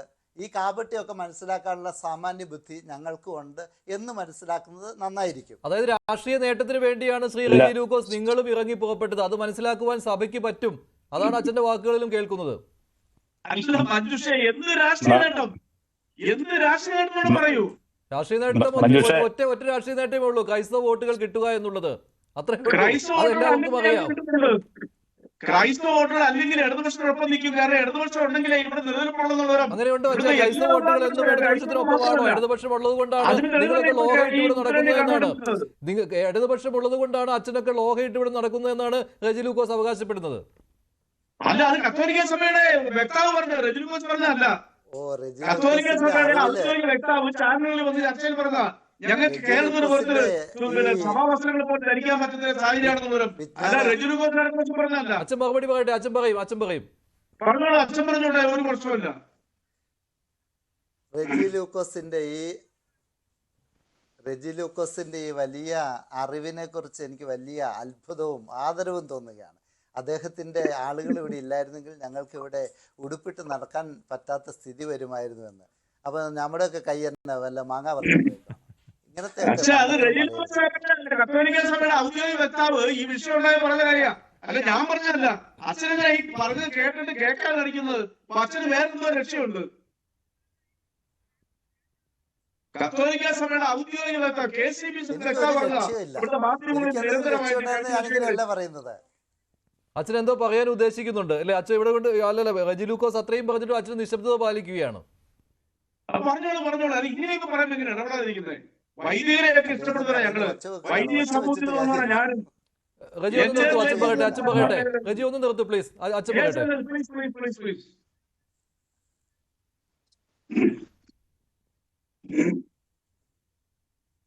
ഫാദർ പറഞ്ഞോളൂ. ഞാൻ പറയുന്നത്, നമ്മൾ ഇന്ത്യ മഹാരാജ്യത്ത് എല്ലാവരെയും ബഹുമാനിച്ച് ജീവിക്കണം. എല്ലാവരും സഹോദരി സഹോദരങ്ങളെന്ന കാഴ്ചപ്പാട് വേണം. അപ്പോൾ പരസ്പര ബഹുമാനം വേണം. മറ്റുള്ള ഒരാൾ സഹായിച്ചാൽ മറ്റൊരാൾക്ക് അത് ഇഷ്ടപ്പെടുകയില്ല എന്ന് വരുന്നത് ശരിയല്ല. ആര് നന്മ ചെയ്താലും അത് നമ്മൾ അംഗീകരിക്കും. അതിപ്പം ആരാണെങ്കിലും പ്രശ്നമില്ല. അതേ നമ്മൾ ഉദ്ദേശിച്ചിട്ടുള്ളൂ. ഇതിന് വേണ്ടാത്ത അർത്ഥതലങ്ങൾ കൊടുത്ത് മറ്റു വശങ്ങളിലേക്ക് കൊണ്ടുപോകാതിരിക്കുന്നത് റെജി ലൂക്കോസിനും അദ്ദേഹത്തിൻ്റെ പാർട്ടിക്കും നല്ലതായിരിക്കും. ഇനി അങ്ങനെയല്ല, അവരിതേ നിലപാടിലാണെങ്കിൽ നമ്മൾ അതിനെ നേരിടുക തന്നെ ചെയ്യും. അതായത് ഇതിൽ ഭയന്ന് പിന്മാറുകയില്ല. ഭയക്കാനൊന്നുമില്ല. ഈ ഞങ്ങൾ 2000 വർഷത്തെ ചരിത്രമുള്ള സഭയാണ്. എത്രയോ വലിയ മതമർദ്ദകരെ കണ്ടിട്ടാണ് ഞങ്ങളിവിടെ വന്നേക്കുന്നത്. എത്രയോ രാജ്യങ്ങളിൽ മാർക്സിസ്റ്റ് ഭരണകൂടങ്ങൾ ഞങ്ങളെ ഇല്ലായ്മ ചെയ്യാൻ ശ്രമിച്ചിട്ടുണ്ട്. അതിനെയൊക്കെ അതിജീവിച്ച് ഈ സഭയ്ക്ക് ഇതൊക്കെ വെറും നിസ്സാരമായ കാര്യങ്ങളാണ്. റെജി ലൂക്കോസിന് അദ്ദേഹത്തിൻ്റെ അഭിപ്രായം പറയാൻ അതിന് തെറ്റൊന്നുമില്ല, അത് ഞാൻ മാനിക്കുന്നു. പക്ഷേ അദ്ദേഹത്തിൻ്റെ അഭിപ്രായം അദ്ദേഹത്തിൻ്റെ മാത്രം അഭിപ്രായമാണ്. അല്ലാതെ ഞങ്ങളത് അംഗീകരിക്കണമെന്ന് വാശി പിടിക്കുന്നത് ഒരു ഫാസിസത്തിൻ്റെ മറ്റൊരു വികൃത മുഖമാണെന്ന് തുറന്നു പറയുന്നതിൽ ഞങ്ങൾക്ക് യാതൊരു മടിയുമില്ല. ഇതാണ് എനിക്ക് അതിനെക്കുറിച്ച് പറയാൻ. ശരി, അച്ഛന് വേറൊരു ചർച്ചയിൽ പോകേണ്ടതുണ്ട്. എന്നോട് നേരത്തെ കാര്യം പറഞ്ഞതാണ്, 7:25 പോകണമെന്നാണ് പറഞ്ഞത്. പക്ഷേ റെജി ലൂക്കോസുമായിട്ടുള്ള ഈ തർക്കം ഇത്രയും നീണ്ടുപോയത് കൊണ്ടാണ് അച്ഛന് മറുപടി പറയുവാനുള്ള അവസരം കൊടുക്കേണ്ടതുമാണ്. അതുകൊണ്ടാണ് അച്ഛൻ ഇത്രയും നേരം ഇരുന്നത്. ശരി, ഫാദർ ഫിലിപ്പ് കവിയിൽ നന്ദി പ്രൈം ഡിബേറ്റിൽ പങ്കെടുത്തതിന്. ശ്രീ MS വേണുഗോപാൽ, ഇന്ന് MV ഗോവിന്ദന്റെ പ്രസംഗത്തോട് കത്തോലിക്ക സഭയുടെ പ്രതികരണമാണ് കേട്ടത്. രാവിലെ തന്നെ അവർ റിലീസ് ഇറക്കിയിരുന്നു. തലശ്ശേരി അതിരൂപത പറഞ്ഞ കാര്യമാണ്, അപലപനീയമാണ് MV ഗോവിന്ദൻ പറഞ്ഞ കാര്യം എന്ന്. എങ്ങനെ വിലയിരുത്തുന്നു താങ്കൾ? ഇപ്പം ഏതാണ്ട് അരമണിക്കൂർ ഈ പരിപാടി കണ്ടവർക്ക് മനസ്സിലായി, ഫാദറിനെ പോലും BJP ആക്കി. പണ്ട് നിങ്ങൾ എന്നെ കമ്മ്യൂണിസ്റ്റ് ആക്കി എന്നാണ് പറയാറ്. ഇപ്പം ഇവിടെ സംസാരിച്ച ഫാദറിനെ പോലും BJP ആക്കുന്ന സാഹചര്യമാണ് ഉണ്ടാക്കിയിരിക്കുന്നത്. ഇതുപോലെയാണ് ഗോവിന്ദ മാഷിൻ്റെ പ്രസ്താവനയും രംഗത്ത് വന്നിരിക്കുന്നത് എന്ന് കാണാവുന്നതാണ്. ഇതൊരു പ്രത്യേകത ഉള്ള കാര്യമല്ല. കാരണം എന്ന് വെച്ചാൽ 2025 ഇനി വരുന്ന 4 മാസവും 2026 ഒരു 6 മാസവും ഇത്തരം വർഗീയ മുഖംമൂടികൾ അണിഞ്ഞുള്ള പല മുന്നണികളുടെയും കൂത്താട്ടങ്ങൾ നമ്മളിനി കാണാൻ പോവുകയാണ്. കാരണം ഇവിടെ ഒരു വലിയ പോളറൈസേഷൻ നടന്നിട്ടുണ്ട്. ആ പോളറൈസേഷൻ്റെ ബെനിഫിറ്റ് ആര് കൊണ്ടുപോകും എന്നുള്ളതാണ് പ്രധാന പ്രശ്നം. ഇപ്പോൾ ഏറ്റവും പ്രതീക്ഷിക്കാതെ വന്ന ഒരു കാര്യം എന്ന് വെച്ചാൽ ഈ കന്യാസ്ത്രീകളുടെ അറസ്റ്റാണ്. ആ കന്യാസ്ത്രീയുടെ അറസ്റ്റിൽ തങ്ങളാണ് ഏറ്റവും കൂടുതൽ രക്ഷകരായി വന്നത് എന്ന് സ്ഥാപിക്കാനായിട്ട് ഇവിടെ 3 മുന്നണിക്കാരും ഓട്ടമായിരുന്നു. പക്ഷേ അതിൽ ഇപ്പോൾ ഏതാണ്ട് ബിഷപ്പുമാർക്കൊക്കെ ഒരു ബോധ്യമുണ്ട്. അത് BJPയും BJPയുടെ സർക്കാരും പ്രധാനമന്ത്രിയും ആഭ്യന്തരമന്ത്രിയൊക്കെ ഇടപെട്ടുകൊണ്ടാണ് ഇത് നടന്നത് എന്നുള്ളത് അവർക്കൊരു ബോധ്യമുണ്ട്. പക്ഷേ സഭാ അംഗങ്ങളിൽ പലർക്കും ഇതിലൊക്കെ വിവിധ അഭിപ്രായങ്ങളുള്ളതായിട്ടാണ് ഞാൻ മനസ്സിലാക്കിയത്. അവരിൽ കുറേ ആൾക്കാർ ഇപ്പോഴും പരമ്പരാഗതമായി കോൺഗ്രസ്സിന് വോട്ട് ചെയ്യുന്ന കുറേ പേരുണ്ട്. അവർ കോൺഗ്രസ്സിൽ തന്നെ നിൽക്കും. കുറേ പേര് ഇപ്പോൾ ബിഷപ്പുമാരും മറ്റു പലരും ഒക്കെ തന്നെ ഒരു പുതിയ നിലപാടെടുത്തിട്ടുണ്ട് എന്നാണ് ഞാൻ മനസ്സിലാക്കുന്നത്. ആ നിലപാടിൻ്റെ ഭാഗമായിട്ട് നമ്മുടെ ഷോൺ ജോർജ് അടക്കമുള്ളവരും ഒക്കെ നടത്തുന്ന ചില കോംപ്രമൈസുകൾക്ക് വിധേയമായി കേക്ക് ഇങ്ങോട്ട് കൊണ്ടുവന്നത് അങ്ങോട്ട് കൊടുക്കുന്ന സമീപനം വരെ ഇപ്പോൾ ഉണ്ടായിരിക്കുകയാണ്. അപ്പോൾ അവിടെ ഒരു വോട്ട്, ക്രിസ്ത്യൻ വോട്ടുകൾ എങ്ങോട്ട് പോകും, എങ്ങോട്ട് കിട്ടണം എന്നുള്ളതിനെക്കുറിച്ചുള്ളൊരു തർക്കം നടക്കുകയാണ്. അതുപോലെ തന്നെ ഹിന്ദു വോട്ടുകൾ ഏകീകരിക്കാനായിട്ട് പിന്നെ സംഘപരിവാർ സംഘടനകൾ ഒരു ശ്രമം ഭംഗിയായിട്ട് നടത്തുന്നുണ്ട്. കണ്ടില്ലേ, നിർണായക നിമിഷങ്ങളിൽ നമുക്ക് നമ്മളെ ഉള്ളൂ എന്ന് പറഞ്ഞ് അവർ അതിനുള്ള ശ്രമവും നടത്തുന്നുണ്ട്. അപ്പോൾ ഇതിൽ വലിയൊരു ഭാഗം ഹിന്ദു വോട്ടുള്ളതാണ് CPM-ന്. ആ CPM-നും അതിനകത്ത് ആകാംക്ഷയുണ്ട്. അതുകൊണ്ടാണ് ഇപ്പോൾ അഖില ലോക അയ്യപ്പ സംഗമം വരികയാണ്. പിന്നെ ഇനി മുസ്ലിം വോട്ടുകളിൽ ഏതാണ്ട് വലിയൊരു വിഭാഗം UDF-ലേക്ക് പോകുമെന്നാണ് പൊതുവെ നമ്മൾ മനസ്സിലാക്കിയിട്ടുള്ളത്.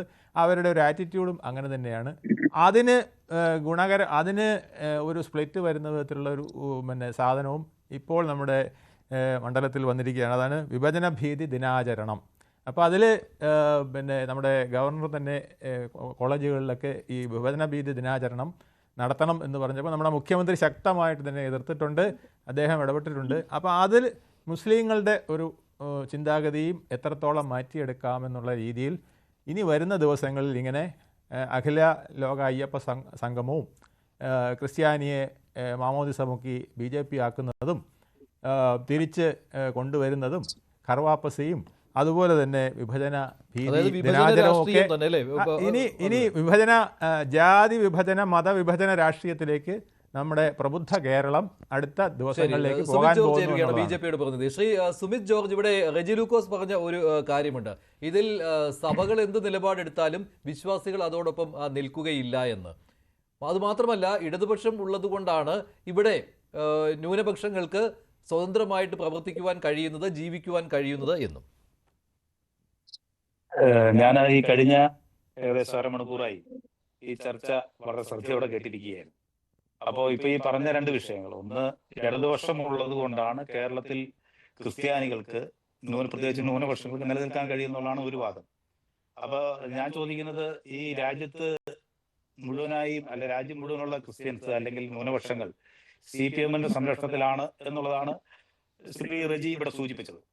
രണ്ടാമത്തെ കാര്യം എന്ന് പറയുന്നത്, ഇപ്പോ ഇവിടെ ഏറ്റവും കൂടുതൽ ചർച്ചകൾ നടക്കുന്ന ഒരു പ്രശ്നം എന്ന് പറയുന്നത്, ഞങ്ങൾ അതായത് BJP-ക്കാർ പോയി ക്രിസ്ത്യൻസ് പുരോഹിതന്മാരെ, പിതാക്കന്മാരെ അങ്ങോട്ട് പോയി കാണുന്നു, അവർക്ക് കേക്ക് കൊടുക്കുന്നു. അതെന്തോ ഭയങ്കര പ്രശ്നമായിട്ടാണ് ഇവിടെ ഇവർ അവതരിപ്പിക്കുക. ഇപ്പൊ ഇവർ തന്നെ പറയുന്നു കേരളത്തിന് സാഹോദര്യത്തിന്റെ സ്വഭാവമുണ്ട്, അതിന്റെ ഒരു സംസ്കാരമുണ്ടെന്ന്. അപ്പൊ ആ സംസ്കാരത്തിന്റെ ഭാഗമാണ് ഇവിടുത്തെ BJP പ്രവർത്തകരും നേതാക്കളും ഒക്കെ. ഇവിടെ ഞങ്ങളെ സംബന്ധിച്ച് കോൺഗ്രസും അതുപോലെ തന്നെ ഇടതുപക്ഷ നേതാക്കളും ഒക്കെ അവരെ പോയി കാണുന്നത് പോലെ തന്നെ ഒരു സൗഹൃദ സന്ദർശനം എന്തുകൊണ്ട് BJP-ക്കാർക്ക് നടത്തിക്കൂടാ? അത് വേണ്ട എന്ന് അവർ പറയുന്നില്ലാത്തപ്പോൾ എന്താണ് ഇവർക്ക് ഇത്ര വേവലാതി? ഞങ്ങൾ ആ സന്ദർശനം നടത്തുമ്പോൾ ഇവരെന്തിനാണ് ഇത്രയും വെപ്രാളപ്പെടുകയും ഈ വിഷയത്തിൽ ഇത്ര പ്രകോപിതരാകുകയും ചെയ്യുന്നത്? അല്ല, അവർ പല ഉദാഹരണങ്ങളും അതിന് ചൂണ്ടിക്കാട്ടുന്നുണ്ട്. ഏറ്റവും ഒടുവിൽ ഛത്തീസ്ഗഡ് സർക്കാർ, അവിടെ BJP സർക്കാരാണ് കന്യാസ്ത്രീകളെ പിടിച്ച് ജയിലിലിട്ടത്. ഇങ്ങനെയുള്ള കാര്യങ്ങളാണ്. അതായത് ക്രൈസ്തവ വേട്ടയാണ് അവർ ഉദ്ദേശിക്കുന്നത്, അവർ പറയുന്നതും. അത് വിശ്വാസികൾക്ക് മനസ്സിലാകുന്നുണ്ട്, പക്ഷേ സഭാ നേതൃത്വങ്ങൾക്ക് മനസ്സിലാകുന്നില്ല. അല്ല, ഇത് സഭാ നേതൃത്വം എന്ന് പറയുന്നത് അവർക്ക് മനസ്സിലാകുന്നില്ലെങ്കിൽ ബഹുമാനപ്പെട്ട പാമ്പ്ലാനി പിതാവിനെതിരെ എന്തിനാണ് ഗോവിന്ദൻ മാഷ് ഇത്ര പ്രകോപിതനാകുന്നത്? അത് മനസ്സിലാകുമെന്നുള്ളത് കൊണ്ടാണ്. അദ്ദേഹം എന്താണ് പറഞ്ഞത്? അദ്ദേഹത്തിന്റെ സംസ്കാരത്തിനനുസരിച്ച് അത് കേന്ദ്ര ഗവൺമെന്റിന് നന്ദി പറഞ്ഞു, പ്രധാനമന്ത്രിക്കും അമിത്ഷായ്ക്കും നന്ദി പറഞ്ഞു. അതുപോലെ തന്നെ ഇവിടെ കപിലച്ചൻ സൂചിപ്പിച്ചതുപോലെ മറ്റു രാഷ്ട്രീയ കക്ഷികളോടും അദ്ദേഹം ആ നന്ദി രേഖപ്പെടുത്തിയല്ലോ. പിന്നെ അത് ഞങ്ങളോട് പറഞ്ഞു എന്നുള്ളതിന്റെ പുറത്ത് എന്താണ് ഇത്ര പ്രശ്നം? അത് സാമാന്യ മനുഷ്യന് മനസ്സിലാവുന്ന ഒരു കാര്യമല്ലേ? ഇപ്പൊ നമ്മളിപ്പോ ഈ ഛത്തീസ്ഗഡിലെ വിഷയം പറഞ്ഞു, ശ്രീ റെജി ലൂക്കോസ് തന്നെ പറഞ്ഞു 68-ൽ ആ നിയമം അവിടെ കൊണ്ടുവന്നത് കോൺഗ്രസ് ആണ്. ഈ 68-ൽ നിയമം കൊണ്ടുവന്നത് അവിടെ നിൽക്കട്ടെ, ഈ 2022-ൽ ഒരു 5 അച്ഛന്മാരെ പിടിച്ച് അവിടെ അകത്തിട്ടിട്ട് ശ്രീ റെജി ലൂക്കോസിന് അറിയാമെന്ന് എനിക്കറിയാം, അവിടെ അവർ പുറത്തിറങ്ങിയ 111 ദിവസം കഴിഞ്ഞിട്ടാ. അന്ന് ഈ 111 ദിവസം കഴിഞ്ഞ് ഇറങ്ങിയപ്പോ ഈ പറയുന്ന നിങ്ങളുടെ ഒരു നേതാക്കളും അന്ന് അവിടെ പോയി പ്രശ്നം ഉണ്ടാക്കാൻ പോയില്ല. ഞങ്ങൾ ഈ 8 ദിവസം അവിടെ 8 ദിവസത്തോളം കഴുത്തുറുങ്കൾ കിടന്നു എന്നാണ് പറഞ്ഞത്. പക്ഷെ 8 ദിവസമേ കിടത്തിയുള്ളൂ. അതിന് ശക്തമായ ഇടപെടലുകൾ ഈ BJP സർക്കാരിന്റെ ഭാഗത്തുനിന്ന് ഉണ്ടായി. അങ്ങനെ ഒരു ആ വിഷയം അത് ജാമ്യത്തിലെടുത്തുകൊണ്ട് നിയമപരമായ രീതിയിൽ മുന്നോട്ട് പോകണമെന്നൊരു അഭിപ്രായം വരികയും ശ്രീ രാജീവ് ചന്ദ്രശേഖർ അതുമായി ബന്ധപ്പെട്ട് കേന്ദ്ര നേതൃത്വത്തെ സംബന്ധിച്ചുകൊണ്ട് നമുക്ക് എല്ലാവർക്കും അറിയാം. പക്ഷെ അത് കുറെ സമൂഹത്തിലേക്ക് ആ വിഷയം സത്യസന്ധമായതുകൊണ്ട് അത് ജനങ്ങൾ മനസ്സിലാക്കുന്നു എന്നുള്ളത് കൊണ്ടാണ് ഇവർക്ക് ഇത്ര പ്രശ്നം. അതല്ലെങ്കിൽ എന്തിനാ പ്രശ്നം? ഞങ്ങൾ പിതാക്കന്മാരെ കാണുന്നുണ്ടോ? പിതാക്കന്മാർ ഞങ്ങളോട് പറയുന്നുണ്ട്, ഇവർക്ക് ഇവരുടെ ആശയങ്ങൾ പറയാമല്ലോ. ഇപ്പൊ ഞാൻ പറയാം, രാജ്യത്തുടനീളം ഉണ്ടായിരുന്ന ഈ സംവിധാനം ഇത്രയും ന്യൂനപക്ഷങ്ങളെ സംരക്ഷിച്ചുകൊണ്ട് ഇത്രയും ശക്തമായ ഭരണം നടത്തിക്കൊണ്ടിരിക്കുന്ന ഒരു പാർട്ടിയാണ് ഇടതുപക്ഷമെങ്കിൽ എന്തുകൊണ്ടാണ് ഈ കേരളത്തിൽ മാത്രം ഈ സംരക്ഷണം ഏറ്റെടുക്കാവുന്ന തരത്തിലേക്ക് ഇവർ ചുരുങ്ങിപ്പോയത്? ഞങ്ങൾ ചുരുക്കിയതൊന്നും അല്ലല്ലോ. അപ്പൊ അത് ഞങ്ങൾ ആ വിഷയത്തിലേക്കൊന്നും കിടക്കുന്നില്ല. ഞാൻ പറയുന്നത് ഇത്രയേ ഉള്ളൂ, ഇവിടെ ന്യൂനപക്ഷങ്ങൾക്ക് കൃത്യമായ അവർക്ക് അവരുടെ ആശയങ്ങളും സംവിധാനങ്ങളും ഉണ്ട്. അവരതനുസരിച്ച് ചെയ്യട്ടെ. അവരും ഈ വിദ്യാഭ്യാസമുള്ളവരല്ലേ, അവരും കാര്യങ്ങളെല്ലാം കാണുന്നില്ലേ? ശരി, ശ്രീ റജി ലൂക്കോസ്, അതാണല്ലോ ശരി. കാരണം ഇക്കാര്യത്തിൽ കൃത്യമായിട്ട് ബോധ്യം വന്നതുകൊണ്ടാണ്, ആർക്കൊക്കെ നന്ദി പറയണമെന്ന് തോന്നിയത് കൊണ്ട് തന്നെയാണ് നന്ദി പ്രകാശിപ്പിച്ചത്. അപ്പോൾ നിങ്ങൾക്ക് മാത്രമേ നന്ദി പാടുള്ളൂ, മറ്റുള്ളവരോട് നന്ദി പറയാൻ പാടില്ല. ഇത്തരം ഒരു വീക്ഷണമാണ് പ്രശ്നമാവുന്നത്. ഇതിപ്പോൾ ഗോവിന്ദൻ മാഷ്, ഇപ്പോൾ CPM-ന്റെ മൊത്തം നിലപാട്, അല്ലെങ്കിൽ ഗോവിന്ദൻ മാഷ് ഈ അടുത്ത കാലത്ത് നടത്തിയ പല പ്രസ്താവനകളും പിന്നെ അതൊരു തിരുത്തലിലേക്ക് വന്നിട്ടുണ്ട്. ഈ RSS ബന്ധത്തെക്കുറിച്ച് അദ്ദേഹം നിലമ്പൂർ തെരഞ്ഞെടുപ്പ് സമയത്ത് പറഞ്ഞതൊക്കെ പാർട്ടിയിൽ തന്നെ വലിയ വിമർശനത്തിന് കാരണമായിട്ടുള്ളതാണ്. അപ്പോൾ അദ്ദേഹത്തിൻ്റെ വായിൽ നിന്ന് വീണു പോകുന്ന ഇത്തരത്തിലുള്ള ഈ പറയുന്ന പോലെ എന്താണ്, അദ്ദേഹം മുൻപിൻ നോക്കാതെ പറയുന്നതാണോ എന്ന് ചോദിച്ചാൽ അദ്ദേഹം പരിണിതപ്രജ്ഞനായ നേതാവാണ്, അതുകൂടിയുണ്ട്. അല്ല, അദ്ദേഹം എന്ന് പറയുന്നത് അവരുടെ പാർട്ടിയുടെ ഒരു അവർക്ക് പാർട്ടിയുടെ ആശയങ്ങൾ പറഞ്ഞു കൊടുക്കുന്ന ഒരു അധ്യാപനം. അപ്പൊ അത്തരത്തിൽ ആശയങ്ങളിൽ ഉറച്ചു നിൽക്കുന്ന ഒരു വ്യക്തിയാണ് അദ്ദേഹം. അദ്ദേഹത്തിന്റെ ആശയമാണ് പറഞ്ഞത്. എനിക്ക് ഇതിന്റെ അകത്ത് ഏറ്റവും വിരോധാഭാസമായി തോന്നുന്നത് CPM പോലത്തെ ഒരു പാർട്ടി വിശ്വാസ സമൂഹത്തിന്റെ വിഷയത്തിൽ ഇത്ര ശക്തമായി ഇടപെടുന്നത് കാണുമ്പോഴാണ്. അവര് വിശ്വാസ സമൂഹത്തിന് ഏത് അർത്ഥത്തിലാണ് അവർ അനുകൂലമായി നിൽക്കുക? അവരുടെ കൂടുതലുള്ള ഒരാൾ വിശ്വാസത്തോട് ചേർന്ന് നിൽക്കുകയോ അമ്പലത്തിൽ പോവുകയോ പള്ളിയിൽ പോവുകയോ ചെയ്താൽ അവരെ പരസ്യമായി ശാസിക്കുന്ന ഒരു പ്രസ്ഥാനം. അവര് വിശ്വാസ സമൂഹത്തെ എന്നും അകറ്റി നിർത്തിയിട്ടുള്ളൂ. ശബരിമല ആയിക്കൊള്ളട്ടെ, നമ്മുടെ പാലാ പിതാവിന്റെ വിഷയത്തിലായിക്കൊള്ളട്ടെ, പിതാവിനെതിരെ കേസെടുക്കണം എന്ന് പറഞ്ഞ സംവിധാനം, പിതാവിനെതിരെ കേസെടുക്കണമെന്ന് പരസ്യമായി പറഞ്ഞു മാത്രമല്ല, നമുക്കറിയാം നമ്മുടെ ഒരു പിതാവിനെതിരെ, താമരശ്ശേരി പിതാവിനെതിരെ പറഞ്ഞ നികൃഷ്ട ജീവി എന്ന. അപ്പൊ ഇത്തരത്തിൽ ഞാൻ പറയുന്നത് വിശ്വാസ സമൂഹത്തിനെയും അവരുടെ നേതാക്കളെയും പിതാക്കന്മാരെയും ഒക്കെ തുടർച്ചയായി അധിക്ഷേപിക്കുന്ന ഒരു സ്വഭാവമുള്ള, അല്ലെങ്കിൽ അങ്ങനത്തെ ഒരു രീതി അവലംബിക്കുന്ന CPM പോലത്തെ ഒരു പാർട്ടി, ഒരു പിതാവ് BJP-യെ കുറിച്ച് നല്ലത് പറഞ്ഞു എന്ന് പറഞ്ഞുകൊണ്ട് ആ വിശ്വാസ സമൂഹത്തിന്റെ സംരക്ഷണം ഏറ്റെടുക്കുന്നത്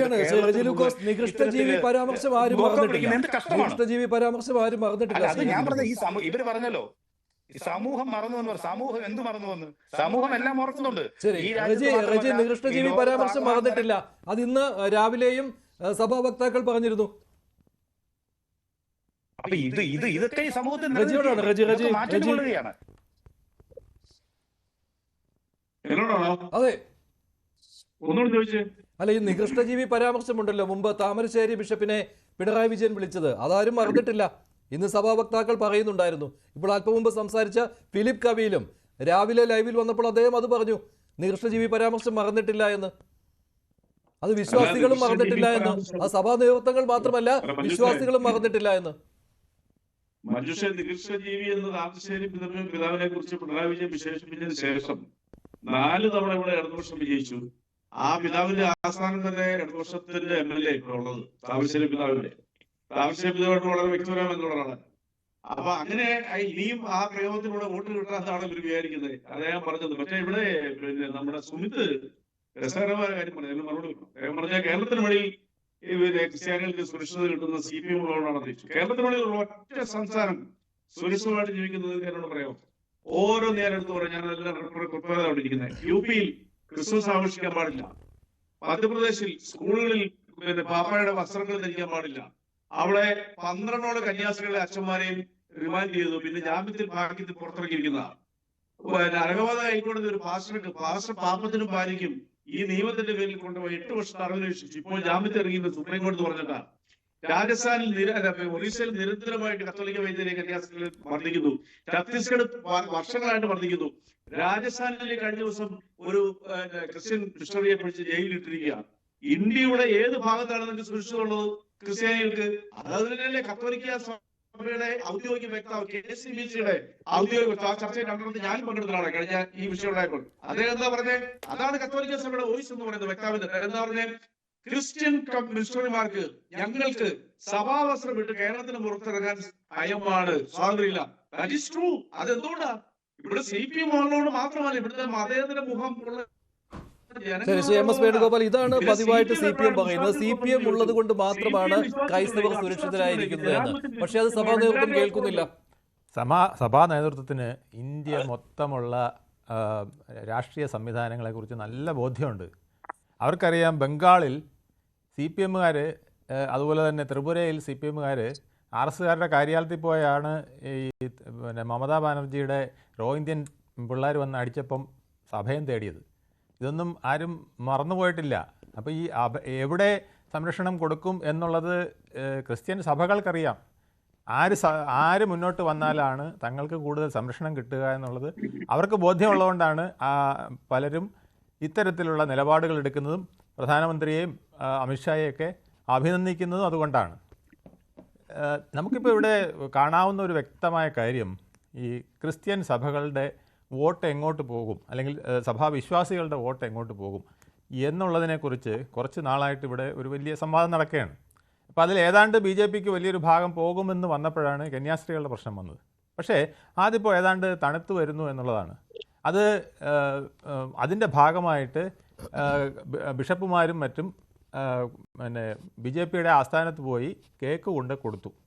അതുപോലെ തന്നെ അവരുടെ പ്രസ്താവനകളിൽ പലതും പല വിധത്തിൽ പലരും ഒളിഞ്ഞും തെളിഞ്ഞും പറയുന്നുണ്ട്, കന്യാസ്ത്രീകളുടെ തോളിൽ കൈയിട്ടതുകൊണ്ടോ അവരുടെ ഇടയിൽ കയറി നിന്നതുകൊണ്ടോ ഒന്നും അവരാരും കന്യാസ്ത്രീകളുടെ സംരക്ഷകരാകുന്നില്ല, കന്യാസ്ത്രീകളുടെ സംരക്ഷകർ ആരായിരുന്നു എന്ന് ഞങ്ങൾക്കറിയാമെന്ന്. ഇതിനൊക്കെ പല വിധത്തിലുള്ള അജണ്ടകളുണ്ട്, ഇല്ലെന്ന് ഞാൻ പറയുന്നില്ല. BJPയിൽ തന്നെ ഈ ഞാൻ നേരത്തെ പറഞ്ഞ പോലെ ഷോൺ ജോർജും പിന്നെ അനിലും ഒക്കെ ഇതിനു വേണ്ടിയിട്ട് ഒരുപാട് പരിശ്രമിക്കുന്നുണ്ട്. അപ്പോൾ അവരെല്ലാം ഈ ക്രിസ്ത്യൻ സഭകളെ കുറേ കൂടെ ബന്ധത്തിലേക്ക് കൊണ്ടുവരാൻ, പഴയ പോലെ കൊണ്ടുവരാനായിട്ട് ശ്രമിക്കുകയും ബിഷപ്പുമാരുടെ ഭാഗത്തുനിന്നും അങ്ങനെ ഒരു നീക്കമുണ്ടെന്ന് തോന്നുന്ന വിധത്തിലുള്ള പ്രസ്താവനകളും പ്രകടനങ്ങളും നടന്നുകൊണ്ടിരിക്കുകയും ചെയ്യുകയാണ്. അപ്പോൾ ഇതിനിടയ്ക്ക് അവരുടെ സഭകളിൽ കയറി ചില സ്ലീപ്പർ സെല്ലുകൾ ബഹളമുണ്ടാക്കുകയും ഒക്കെ ചെയ്യുന്നത് അവർക്കും ബോധ്യമുണ്ട്. അപ്പോൾ ഇതെല്ലാം എന്തിനാണെന്ന് ഇപ്പോൾ ഇവിടെ ഫാദർ പറഞ്ഞ പോലെ ഇതെന്തിനാണെന്നുള്ളത് അവർക്ക് നല്ല ബോധ്യമുണ്ട്. അതുകൊണ്ടാണ് അവർ പറയുന്നത് ഈ വക കളികളൊന്നും ഞങ്ങളടുത്ത് വേണ്ട, ഇതൊക്കെ ഞങ്ങൾ ഒത്തിരി കണ്ടിട്ടുണ്ട്, ഈ രാഷ്ട്രീയ കളികളൊക്കെ ഞങ്ങൾ നല്ലപോലെ കണ്ടിട്ടുള്ളവരാണെന്ന് ഇപ്പോൾ ഫാദർ ഇപ്പോൾ പറഞ്ഞു നിർത്തിയതല്ലേ ഉള്ളൂ, അദ്ദേഹം പോയി, അതുകൊണ്ട് ഇതിന് മറുപടി പറയാൻ പറ്റില്ല. ഈ രീതിയിൽ പോയി കഴിഞ്ഞാൽ കേരള രാഷ്ട്രീയത്തിൽ പിന്നെ ക്രിസ്ത്യൻ വോട്ടുകൾ രണ്ടായി വിഭജിച്ചു പോകും എന്നുള്ള ഒരു സംശയം CPMനുണ്ട്. അത് UDFിലേക്കും കുറച്ച് BJPയിലേക്കും പോകുന്ന സാഹചര്യം. അല്ലാതെ CPMന് താല്പര്യവുമാണ്, കാരണം തങ്ങൾക്ക് കിട്ടിയില്ലെങ്കിൽ അത് വിഭജിച്ചോട്ടെ എന്നുള്ളതും കൂടിയുണ്ട്. ആ വിഭജിച്ചോട്ടെ എന്നുള്ളതുകൊണ്ട് ആ വിഭജനം പിന്നെ അതെ തനിക്ക് കിട്ടിയില്ലെങ്കിൽ വിടക്കാക്കുക എന്നൊരു ഇതുണ്ട്. പക്ഷേ അതിൽ അമിതമായിട്ട് ഇപ്പോൾ കോൺഗ്രസിലേക്ക് പോകാനും പാടില്ല. അല്ല, കോൺഗ്രസ് അല്ല, അത് അമിതമായിട്ട്, അതായത് ശരിക്കും പറഞ്ഞാൽ ക്രൈസ്തവ വോട്ടുകൾ എന്ന് പറയുന്നത് UDFന്റെ ഒരു ഡിപ്പോസിറ്റ് പോലെ ആയിരുന്നു. കേരള കോൺഗ്രസ് വിട്ടുപോയതിനു ശേഷം അതിൽ മധ്യ കേരളത്തിൽ ചില മാറ്റങ്ങളുണ്ട്. കന്യാസ്ത്രീ വിഷയത്തിൽ ഇടപെട്ടിട്ടും ഞങ്ങൾക്കൊരു ഗുണവും കിട്ടാൻ പോകുന്നില്ല എന്ന് CPMന് മനസ്സിലായി തുടങ്ങിയിട്ടുണ്ട്.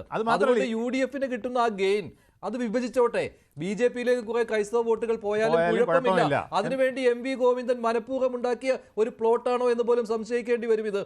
കാരണം സഭ BJPയോട് അടുക്കുന്നു എന്നുള്ള ഒരു നറേറ്റീവ് നടക്കട്ടെ, അത് കുഴപ്പമില്ല എന്ന്. ഇത് CPIക്കാർ അവരുടെ കോട്ടയം സമ്മേളനത്തിൽ പറയുകയും ചെയ്തു. ഇവിടെ ഒരു പിന്നെ ജോസ് കെ മാണി വന്നെങ്കിലും കുഞ്ഞാടുകളെല്ലാം വേറെ സ്ഥലത്താണ്. ജോസ് കെ മാണി ഉൾപ്പെടെ കുറച്ച് നേതാക്കൾ മാത്രമേ ഉള്ളൂ, അണികളെല്ലാം വേറെ സ്ഥലങ്ങളിലാണ് എന്ന് അവർ ഈ കഴിഞ്ഞ ദിവസങ്ങളിൽ വ്യക്തമാക്കി കഴിഞ്ഞു. അപ്പോൾ ഇതിൻ്റെയൊക്കെ കണക്കുകൂട്ടലുകളുണ്ട്. ഇടതു മുന്നണിയിൽ തന്നെ ആരുടെ വോട്ട് ആർക്ക് പോകുന്നു എന്നുള്ളതിനെക്കുറിച്ച് വ്യക്തമായ ധാരണകളുണ്ട്. അതുകൊണ്ടാണ് ഞാൻ പറഞ്ഞത് അയ്യപ്പ സംഗമം മുതൽ ഇനി വരാൻ പോകുന്ന വിഭജന ഭീതി ദിനാചരണം വരെ പല വിധത്തിലുള്ള, പിന്നെ ഈ കേക്ക് വിവാദം, കന്യാസ്ത്രീ, ഇതൊക്കെയായിട്ട് ഇനി വരുന്ന രാഷ്ട്രീയ ദിനങ്ങൾ നമ്മുടെ കേരള ജനതയ്ക്ക് ഒരുപാട് പുതിയ അനുഭവങ്ങൾ നൽകുന്നതായിരിക്കും. എല്ലാവരും സഹിക്കേണ്ടി വരും എന്നുള്ളതാണ്. പക്ഷേ ശ്രീ സുമിത് ജോർജ്, ഇവിടെ മറ്റൊരു കാര്യം സംഭവിക്കുന്നത്, ഇപ്പോൾ ഇങ്ങനെ ഒരു ക്രൈസ്തവ നയതന്ത്രവുമായിട്ട് നിങ്ങളെപ്പോലെയുള്ള നേതാക്കൾ പോകുന്ന സമയത്ത് പോലും BJPക്കുള്ളിൽ ചില പ്രശ്നങ്ങളുണ്ട് സംസ്ഥാനത്ത് കന്യാസ്ത്രീ വിഷയത്തിൽ ഇടപെട്ടതിനെ കുറിച്ച്. അപ്പോൾ ആ ഉള്ള ഭിന്നതയും ഹൈന്ദവ വോട്ടുകളിൽ അത് പ്രതിഫലിക്കാൻ പോകുന്നതും അതുകൂടി CPM മുൻകൂട്ടി കണ്ടിട്ടുണ്ടാവണം. അവിടെ അയ്യപ്പ സംഗമം വരുന്നു, അതുപോലെ തന്നെ ഇത്തരത്തിൽ ഈ വിഷയങ്ങളിൽ സഭയ്ക്കെതിരെ ഒരു നിലപാടെടുക്കുന്നു. അപ്പോൾ തന്ത്രപരമായ ഒരു നിലപാട് CPM ആലോചിച്ച് ഉറച്ചെടുത്തിട്ടുള്ളതാണെങ്കിൽ അങ്ങനെയും വരാമല്ലോ. അല്ല, ഇതിൻ്റെ അത് എനിക്ക് പറയാനുള്ളത്, ഇപ്പോ ശ്രീ റെജി ലൂക്കോസ് ഒന്ന് രണ്ട് കാര്യം പറഞ്ഞു. രാജ്യത്ത് നടക്കുന്ന കുറെ ആക്രമണങ്ങളെ സംബന്ധിച്ച് അക്കമിട്ട് നിരത്തി. ഞാൻ കേരളത്തിലെ 2-3 സംഭവം സൂചിപ്പിക്കാം. അപ്പോൾ ബഹുമാനപ്പെട്ട കവിയലച്ചൻ ഇവിടെ ഒരു സംഭവം സൂചിപ്പിച്ചു. ഇവിടെ കക്കുകളി എന്ന് പറഞ്ഞൊരു നാടകം, ആ നാടകത്തിൽ ഇതിവൃത്തം എന്തായിരുന്നു എന്ന് അച്ഛനോട് സൂചിപ്പിച്ചു. അപ്പൊ ഞാൻ ആ വിഷയത്തിലേക്ക് കിടക്കുന്നത്, ഞാൻ ഒരു സംഭവം പറഞ്ഞു. രണ്ടാമത് ഇപ്പൊ നമുക്കറിയാം, ഈ കഴിഞ്ഞ 2022 നമ്മുടെ തൃശ്ശൂര് റെയിൽവേ സ്റ്റേഷനിൽ 2-3 സിസ്റ്റേഴ്സ്, കുറച്ച് കുട്ടികൾ അവിടെ വന്നിറങ്ങി. അവരെ റിസീവ് ചെയ്യാൻ ചെന്നപ്പോ അവരുടെ വയസ്സ്, അവര് പ്രായം കുറഞ്ഞവരായിരുന്നു, പ്രായപൂർത്തിയായിരുന്നില്ല, അവരുടെ ID പ്രൂഫ് തിരുത്തി എന്ന് പറഞ്ഞൊരു കേസ് അവർക്കെതിരെ എടുക്കുകയും ആ കേസ് ഏകദേശം 3 വർഷത്തിന് ശേഷം, 2-3 മാസം മുമ്പാണ് ആ കേസ് തീർന്നത്. കേരളത്തിലാണ്. അതുപോലെ അവലും കുന്തിരിക്കവും മലരും ഒക്കെ കരുതി വെച്ചോളാൻ പറഞ്ഞ ആലപ്പുഴ നടന്ന ഒരു മുദ്രാവാക്യമൊക്കെ നമ്മൾ കേട്ടു. അതിന് പിന്തുണ കൊടുത്തതാരാണെന്നും അതിനെ സപ്പോർട്ട് ചെയ്തതാരാണെന്നും നമുക്കറിയാം. പൂഞ്ഞാറ് നമ്മുടെ അച്ഛനെ പൂഞ്ഞാറ് പള്ളിയില് അവിടെ കുറച്ച് പിള്ളേർ സെറ്റ് കയറി അവിടെ പള്ളിയിൽ ചെന്ന് ഇടിച്ച് വീഴ്ച തെറിപ്പിച്ച് ദൂരോട്ട് കളഞ്ഞു. ഞാൻ അവരുടെ മതമോ ജാതിയോ സംവിധാനം ഒന്നുമില്ല. ഞങ്ങളുടെ കൂടുതലും ഇഷ്ടംപോലെ ന്യൂനപക്ഷം, ഞാൻ ന്യൂനപക്ഷങ്ങളെ പ്രതികരിക്കുന്ന വ്യക്തിയാണ്. അവിടെ ഞാനൊരു മതവിഭാഗത്തെ ഒന്നുമില്ല പറയുന്നത്. പക്ഷേ ഈ ആരുടെ കൂട്ടത്തിൽ നിന്നാലും കുഴപ്പമുണ്ടെങ്കിൽ ആ കുഴപ്പമുള്ളതിനെ ചൂണ്ടിക്കാണിക്കാനും അവർക്കെല്ലാം നടപടി എടുക്കാനും കഴിയണ്ടേ? ഹമാസിനെ എന്ന് പറയുന്ന സംവിധാനത്തിന് വേണ്ടി ഈ കേരളത്തിലെ തെരുവോരങ്ങളിൽ പ്രകടനം നടത്താനും അവരിൽ ഒരാളെ വെച്ചുകൊണ്ട് ലൈവായിട്ട് പ്രോഗ്രാം നടത്താനും ഒക്കെ സംവിധാനം നടത്തിയ പാർട്ടിയല്ലേ ഇവര്? ഇവിടുത്തെ തീവ്രവാദത്തിന് ചുക്കാൻ പിടിക്കുന്നതാരാ? അപ്പൊ ഇത്തരം സംവിധാനങ്ങളെല്ലാം നിന്നുകൊണ്ട് സംരക്ഷകർ ഇവരാണെന്ന് പറയുമ്പോൾ ആരംഗീകരിക്കുമെന്നാ പറയുന്നത്? ഇവരാരോടാ ഇതൊക്കെ പറഞ്ഞ് മനസ്സിലാക്കുക? ഞങ്ങളാ സംരക്ഷണം കൊടുക്കുന്നത് വെറുതെ പറയുകയാണ്. എത്രയോ കാര്യങ്ങൾ നമുക്ക് പല ഘട്ടങ്ങളിൽ മനസ്സിലായിട്ടുണ്ട്. എല്ലാ കാലഘട്ടത്തിലും ഇവര് വിശ്വാസ സമൂഹത്തിനെതിരായിരുന്നു. അത് ശബരിമലയിൽ നടത്തിയ പ്രകടനങ്ങളൊക്കെ നമുക്കറിയാം, പിതാക്കന്മാർക്ക് നടത്തിയ പ്രകടനങ്ങൾ അറിയാം. തുടർച്ചയായിട്ട് ഇത്തരം കാര്യങ്ങൾ നടത്തുകയും എന്നിട്ട് ഇതൊരു രാഷ്ട്രീയ നേട്ടത്തിന് വേണ്ടി മാത്രമായിട്ട് ഞങ്ങൾ എന്ത് തെറ്റാണ് ഈ വിഷയത്തിൽ ചെയ്തത്? ഞങ്ങൾ അവിടെ ഒരു വിഷയം നടന്നു, ആ വിഷയം നടന്ന് അറിഞ്ഞപ്പോഴാണ് ജുഡീഷ്യൽ കസ്റ്റഡിയിലായതിനു ശേഷമാണ്. ആ ജുഡീഷ്യൽ കസ്റ്റഡിയിലായി എന്ന് അറിഞ്ഞ് ബഹുമാനപ്പെട്ട പിതാക്കന്മാർ ആ വിഷയം ഞങ്ങളെ അറിയിച്ചപ്പോൾ മുതൽ കൃത്യമായ വിഷയത്തിൽ വളരെ വളരെ കൃത്യമായി ഇടപെട്ടു എന്ന് മാത്രമല്ല, ആ ഇടപെട്ടതിന്റെ റിസൾട്ടാണ് കിട്ടിയത്. അത് മനസ്സിലാക്കാൻ ഇവിടുത്തെ പിതാക്കന്മാർക്ക് ബുദ്ധിയുണ്ട്, ഇവിടുത്തെ ജനങ്ങൾക്ക് ബുദ്ധിയുണ്ട്. അതവർ പരസ്യമായി പറഞ്ഞു. അതിന് എത്ര ബഹളം വെച്ചിട്ടും ഒരു കാര്യവുമില്ല. ഞങ്ങൾ നാളെയും അവരെ പോയി സ്നേഹോപകാരങ്ങളോടെ കാണും, അവർ ഞങ്ങളെയും വന്ന് കാണും.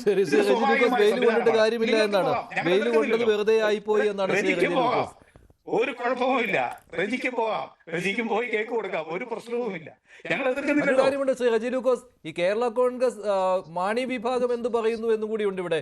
ജോസ് കെ മാണി പ്രതിരോധത്തിലായിരിക്കുകയാണ് ഈ വിഷയത്തിൽ. അല്ലല്ല, MV ഗോവിന്ദൻ പാമ്പ്ലാനി പിതാവിനെ അപമാനിക്കുമ്പോൾ ജോസ് കെ മാണിയുടെ നിലപാട് അവിടെ ശ്രദ്ധേയമാണ്. അദ്ദേഹം അതിൽ നിലപാട് പറയേണ്ടതാണ്. പാമ്പ്ലാനിയെ അധിക്ഷേപിച്ചത് ശരിയോ തെറ്റോ എന്ന്. ജോസ് കെ മാണി ഛത്തീസ്ഗഡിലെ പോയി ആ ജയിലറുടെ മുമ്പിൽ ദിവസങ്ങളോളം കാത്തു നിന്നൊരു വ്യക്തിയാണ് ജോസ് കെ മാണി. ഒരു കാര്യം ഇതിന് ശേഷം ഒരു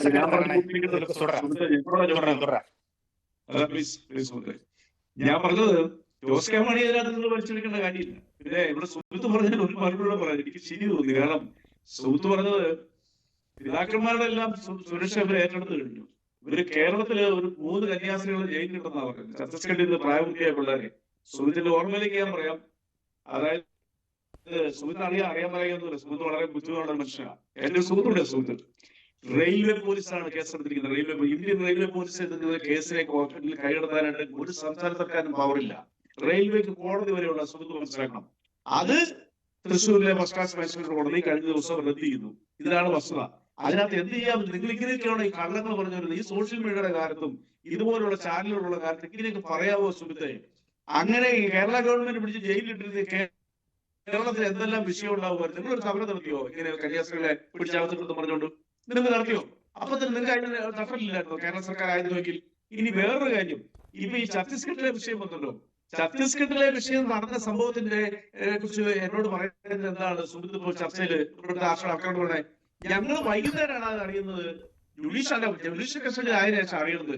സുമിത്തെ 8:15 അറസ്റ്റ് ചെയ്യുന്നു, 8:25 ഈ കേരളത്തിലെ എല്ലാ ചാനലുകളും ബ്രേക്ക് ചെയ്യുന്നു. സുമിത് കണ്ടില്ലേ? അതിലൂടെ നിങ്ങൾ അറിഞ്ഞില്ലേ? ജുഡീഷ്യൽ കസ്റ്റഡി പോകുന്ന വൈകുന്നേരം 5:30 ഇൻ ബിറ്റ്വീൻ നിങ്ങൾ എവിടെയായിരുന്നു? അപ്പൊ നീ പറയുമ്പോഴൊക്കെ വളരെ ശ്രദ്ധിക്കണം. നിങ്ങൾ മനസ്സിലാക്കേണ്ട വസ്തു പറയാം. കേരളത്തിൽ അതിനു വേണ്ടിയിട്ട് തെരുവിലിറങ്ങിയത് നിങ്ങൾ BJPക്ക് ഇറങ്ങാൻ തെരുവിലിറങ്ങിയോ? ഞങ്ങളുടെ ഇടതുപക്ഷവും കോൺഗ്രസ്സുകാരുമാണ് തെരുവിലിറങ്ങിയത്. പക്ഷെ അതിന്റെ ക്രെഡിറ്റ് BJP കൊണ്ടുപോയി. ക്രെഡിറ്റ് അല്ല, ബിഷപ്പുമാർ അതിനുള്ള ക്രെഡിറ്റ് BJP കൊടുക്കുകയും ചെയ്തു. സുമിത്, എന്താണ് ഒരു അവസരം നൽകണമെന്ന് പറഞ്ഞത്?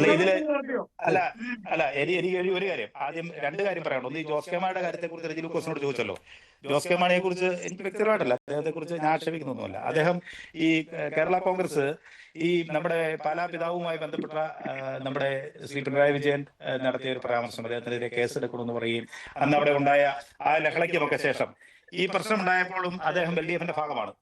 അന്ന് ഇപ്പോ ശ്രീ ലൂക്കോസ് എന്നോട് ചോദിച്ചു, 4:25 തുടങ്ങിയ സംഭവം 5:30 ആയപ്പോഴാണോ ഞങ്ങൾ അറിഞ്ഞതെന്ന്. അപ്പൊ ഈ സംഭവം നടന്ന ഒരാഴ്ചക്ക് ശേഷമാണ്. രാവിലെ 8:15. ശരി അല്ല, ഞാൻ അതിലേക്ക് വരാം. അപ്പൊ ഞാൻ ആ സമയത്ത് തറക്കില്ല. ഓക്കെ, അതിരിക്കട്ടെ. അപ്പം ഞങ്ങൾ അറിഞ്ഞത് ഒരു ദിവസം, അതായത് ഒരു 5-8 മണിക്കൂർ താമസിച്ചാണെന്നാണ് റജി ലൂക്കോസ് പറഞ്ഞത്. ഞാൻ പറഞ്ഞത് ഒരാഴ്ചക്ക് ശേഷമാണ് ശ്രീ ബഹുമാന്യ ജോസ് കെ മാണി ഈ തൊട്ടടുത്ത്, അദ്ദേഹത്തിന്റെ സ്ഥലവും പാലായാണെന്ന് റജി ലൂക്കോസിന് അറിയാമല്ലോ.